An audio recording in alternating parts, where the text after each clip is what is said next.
Continue with Habakkuk, and the Lord is giving his answer to Habakkuk. And essentially, he's saying, you wouldn't believe it if I should tell you what's happening. And then Habakkuk follows up by saying, okay, I know you're God, but still, tell me more about why this is happening, please. Okay, so listen to our scripture from Habakkuk 1:5 through 2:1. Okay? Look at the nations and see. Be astonished. Be astounded. For a work is being done in your days that you would not believe if you were told. For I am rousing the Chaldeans, that fierce and impetuous nation, who march through the breadth of the earth, the sea's dwellings, not their own. Dread and fearsome are they. Their justice and dignity proceed from themselves. Their horses are swifter than leopards, more menacing than wolves at dusk. Their horses charge. Their horsemen come from far away. They fly like an eagle swift to devour. They all come for violence, with faces pressing forward. They gather captives like sand. At kings they scoff, and of rulers they make sport. They laugh at every fortress and heap up earth to take it. And then they sweep by like the wind. They transgress and become guilty. Their own might is their God. Are you not from of old, O Lord my God, my Holy One? You shall not die. O Lord, you have marked them for judgment, and you, O Rock, have established them for punishment. Your eyes are too pure to behold evil, and you cannot look on wrongdoing. Why do you look on the treacherous and are silent, and the wicked swallow those more righteous than they? You have made people like the fish of the sea, like crawling things that have no ruler. He brings all of them up with a hook. He drags them out with his net. He gathers them in his seine, so he rejoices and exults. Therefore, he sacrifices to his net and makes offerings to his seine, for by them his portion is lavish and his food is rich. Is he then to keep on emptying his net and destroying nations without mercy? God's reply to the prophet's complaint. I will stand at my watchpost and station myself on the rampart. I will keep watch to see what he will say to me and at what he will answer concerning my complaint. This is the word of God for the people of God. Thanks be to God. All right. Well, no matter what generation we may be, no generation escapes injustice and devastation, destruction, outbreaks of violence. And in every era, victims cry out to God for mercy, asking and pleading God to take action in this wicked world to change all of the wicked that is within it. And what Habakkuk witnessed to us last week was that life in Judah was horrible. Life was horrible in Judah because they too were living wickedly. They were living with violence and injustice and were taking advantage of each other. All of that was tolerated by the corrupt leaders, and Habakkuk was complaining to God and begging God to come and to save the people of Judah, to do something about this destruction and this violence that he was constantly seeing throughout the nation. And in response to the prophet's complaint, God informs Habakkuk that he is indeed at work right at this moment. For I am doing a work in your days that you would not believe if told. Now, God's response to Habakkuk must have been shocking to the prophet. Think about it. God comes back and tells him that he's building this nation who's going to come and punish the nation of Judah. God's response was very shocking. God was not inactive. He was at work. However, the way that God was working didn't make any sense to Habakkuk. And sometimes the way God works doesn't always make sense to us either, does it? And so the Chaldeans, they were even less restrained than were the people of Judah during that time, even in their violence. No law restrained them. No king or ruler inhibited them from spreading and completing violent conquests of the nations surrounding them. And they only answered to themselves because they were their own gods. And so God had chosen to work through the Chaldeans, who soon would be called the Babylonians, who were godless, violent, and a wicked nation. Now God even acknowledges that these are guilty men whose own might is their God. And yet here we are reminded that judgment belongs to God. God determines the judgment that will come upon us as his people. Judah knew better, therefore, that they were facing a severe judgment. including the loss of property and enslavement. In addition, the Lord was going to remove his grace from the behavior of the Chaldeans, when Judah came along, he was going to remove his grace from them, and what they would experience was going to be cruel and violent. His grace was removed from both of these nations, with the consequences being that all of their rulers, all of their defense systems, everything would be useless. The Lord answered Habakkuk's complaint and his questions by informing him that Judah was to be judged. And God was using the Babylonians to do that judging. And so the Babylonians, or the Chaldee, if you look in the Assyrian annals, were a Semitic tribe of people that were located in southern Babylonia. And when that Nabopolassar, who was the native Chaldean governor who came into power, he brought the Babylonian throne in 626 to this great kingdom. He grew a mighty, mighty kingdom. He inaugurated this dynasty that would become well known throughout the world during that time. And the name Chaldean, it is synonymous with Babylonia. And we read often in the Bible of the Chaldeans. And so when you see the Chaldean name, they're talking about the Babylonians. Now, rather than rejoicing that God was no longer silent and that God was about to do a mighty work, Habakkuk was praying. He was praying another complaint to God. He didn't like the answer that God had given him. And so Habakkuk tells God, "You are of purer eyes than to see evil and cannot look at wrong. Why do you idly look at these traitors and remain silent when the wicked swallows up the man more righteous than he?" Well, Habakkuk, he was protesting that God was using an evil nation for his purposes in the first place. And then that God, this God of justice, and was therefore acting out of character because he was going to use this nation that was going to rule with tyranny and with wickedness, who would exploit all those around them. Now, surely Habakkuk laments to God. He says, God ought not to look indifferently upon this uncontrolled violence that is going to be spread throughout the world. How can you, God, use these wicked nations to accomplish a purpose? Couldn't you, God, answer this prayer in a different way? Habakkuk was hoping, he was hoping very desperately, that God would send the righteous into another land and that the nation would escape punishment and the people would somehow become suddenly redeemed and the cities would be spared and the people spared. Why couldn't God, just save them and make it easy for them? Why did God have to use a wicked people to devour the ones who weren't quite so wicked, or weren't comparatively quite as wicked? Habakkuk wasn't questioning God's right to judge the sin of the nation of Judah. In fact, he knew that the sinful people of Judah deserved the punishment that they were going to receive.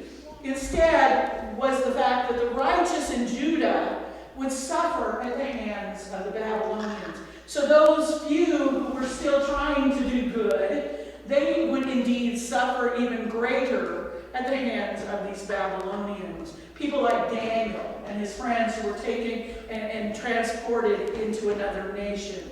And so how could God use this wicked nation, these wicked Babylonians, to destroy his people? Well, God had warned his people time and time again. All you have to do is read the prophets, the minors, the majors, all of them. And God had multiple times sent prophets to spread his word throughout the nations of Israel and Judah. Prophet after prophet had declared his word, only to be rejected by the people. And God had sent natural calamities like drought and plagues and various military defeats, but the people still wouldn't listen. No matter what God tried to get through to them, they did not listen. And instead of repenting, their hearts just became harder. And they turned even more away from God and towards the gods of the nations that surrounded them. They had tried God's patience long enough, and God was about to act.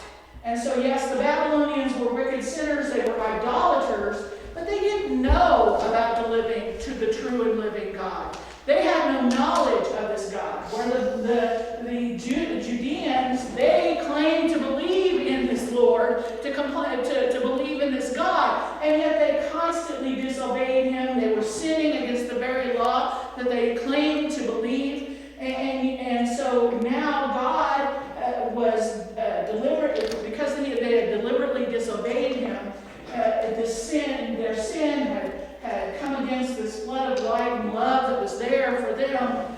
Of course, God knew they needed to be punished. And so God was working all things good for the kingdom. And eventually that is what we would see if we look at the bigger picture. Now we see in these words of Habakkuk that Habakkuk was deeply confused and he was deeply hurt by what he was hearing from God. We also see something like anger from him. Habakkuk argues that the Babylonians, like all the mighty on the earth, were going to treat the weak of the earth with contempt. Now Habakkuk continues his complaint by asking God if this injustice will continue to go unpunished. Is he then to keep on emptying his head and mercilessly killing nations forever? Habakkuk understood that the use of the enemy nations to discipline Israel and Judah were well established. We see that throughout history, in the history of the Israelites and the Judeans, throughout the whole history of the Jews, other nations were used in punishment to punish them when they sinned. And so that had years and years of precedent. But there was still a moral issue for this particular prophet. How could God use a less righteous people to come against what he felt were a more righteous people? Why does he act so that the good rather than the wicked? Why doesn't he act so that the good rather than the wicked will prosper? Why doesn't God help all of us who are good to be successful? Why does he allow the wicked to be successful? And the answer that we find in Habakkuk shows us that the wicked do not succeed. In fact, there is no one, whether good or bad, that can avoid being disciplined by the hand of God. When we sin, God will discipline us, whether it's at that immediate moment or later on in our lives. And when God feels we deserve that discipline, then God will discipline all of us. Now, I love the way that Habakkuk deals with his questions and his doubts. He has some questions and he has a lot of doubts about why God's doing what God's doing. And because God's answer to Habakkuk wasn't exactly what Habakkuk expected. That wasn't what he wanted. He was disappointed with the answer that he received, and he continued to question God. Habakkuk says in 2:1, I will stand at my watch and station myself at the ramparts. I will look to see what he will say to me and what answer he will give to my complaint. Now this is an image of Habakkuk, that he's standing guard. He knows the danger is approaching, and so he's standing guard, waiting for God to give him an answer. And we also know that, and can take the lesson from Habakkuk, that when danger is approaching as God's people, we have a responsibility to warn others about that danger and that they need to flee the wrath that is to come. Now Habakkuk, he's stubbornly clinging to God even in the midst of his doubts.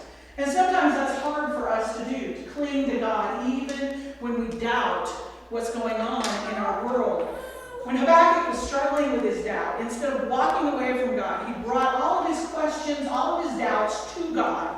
He shared everything that was going on in his head openly. And in that same manner, when our expectations for how we think that life should be going aren't fulfilled, we need to take that to God. We need to bring our questions to God. And the gospel reveals a very powerful story of how Jesus failed to meet people's expectations. You all remember the story of John the Baptist, right? During his ministry, he went to confront Herod because he was going to be marrying his sister-in-law. And John believed this was a very wicked thing for him to be doing. It wasn't appropriate. And so John goes to confront him, and John gets arrested and thrown into prison. Well, shortly thereafter, John will die. But John was sitting in prison, and he knew what his fate would be. But all this time, John had been sent to pave the way for this Messiah, whom he believed was Jesus Christ. But sitting in prison, he began to doubt. He began to doubt whether Jesus was truly the Messiah that he had been sent to prepare the way forward. And so John sends his disciples to Jesus, and he asks them to ask him a very simple question. And the question goes like this, if I can find where I'm at. Are you the one who is to come, or shall we look for another? Are you truly the Messiah, or is there somebody else we're supposed to be looking for?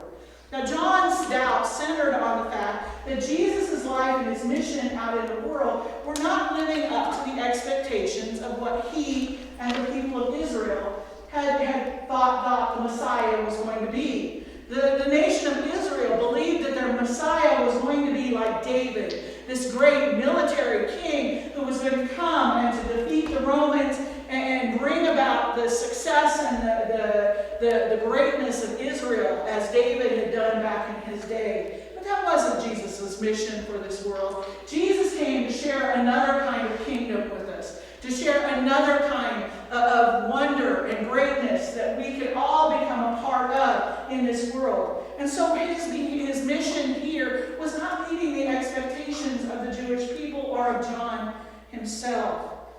And so when tragedy hits, do we feel often that God has abandoned us? Do we feel like he's not meeting the expectation that we have for him? Do we easily give up and fail to trust in his plan? Do we fail to trust that he has a greater view of what it is that needs to happen in our lives than we do in our small little perception of what's happening? John the Baptist, Jesus' response to John the Baptist is vital for us when we're grappling with those unfulfilled expectations of God. He said this to John's disciples. He said, "And blessed is the one who is not offended by me." So before we go into our next sermon next week, and we are listening to God's encouraging reply, we have to pause in our own selves, and we need to examine our own hearts. Are we fully yielded to God and willing to allow God to work his way in our lives and in the lives of those people that we love? There's nothing wrong with wrestling with the problems of life. There's lots of things in this world that we will need to wrestle with. And seeking a better understanding of God's will, but we have to be aware of what's going on and of God's will, lest we start debating with God and trying to change God's mind, thinking we know better than God. I admire Habakkuk because he was an honest man, and he wanted God to spare the people in his lives. And that's all most of us want, right? We want the best for the people we care for, and we want to imitate that kind of openness and sincerity in his willingness to wait for God and to trust in God's answer. But we also want to remember what Paul wrote to the believers in Rome. He said this in Romans 11:33-36. "Oh, the depths of the riches, both of the wisdom and knowledge of God. How unsearchable are his judgments, and his ways past finding out. For who has known the mind of the Lord? Or who has become his counselor? Or who has first given to him, and it shall be repaid to him? For of him, and through him, and to him are all things, to whom be glory forever." In order to hold on firmly to our faith, we must let go of our expectations of how God is going to work in our own situations, in our own lives, and in answer to our prayers. We must live surrendered lives in the reality that God declares, "For as the heavens are higher than the earth, so my ways are higher than your ways, and my thoughts than your thoughts." God's ways may not be the way we think they should be. And in time, God could bring about a fruition of his plan that was even more shocking than the plan that he revealed to Habakkuk concerning the Babylonians. The more shocking plan was that God, in all of his fullness of time, would send his only begotten Son on a cross, and then that Son would rise from the dead so that he could save a lost and forgotten world, a rebellious world. Our God is a God of the unexpected, the shocking, the miraculous. And he's always catching us off guard, right? There's a lot of times God is surprising us, just as he caught Habakkuk off guard that time. But God's greatest surprise for us, you know what it is, right? There was a little baby born on a Christmas day so many years ago. And what a surprise that was. Imagine the surprise God has for us yet to come. Amen? All right. So the questions for you to ponder this week. What are things that you see in this world that may confuse you? When you ask questions of God, are you willing to listen and accept his answers? And how do you react when you don't receive the answer that you wanted? In what ways have God's plans for God's people run contrary to your own expectations? Just some things to think about.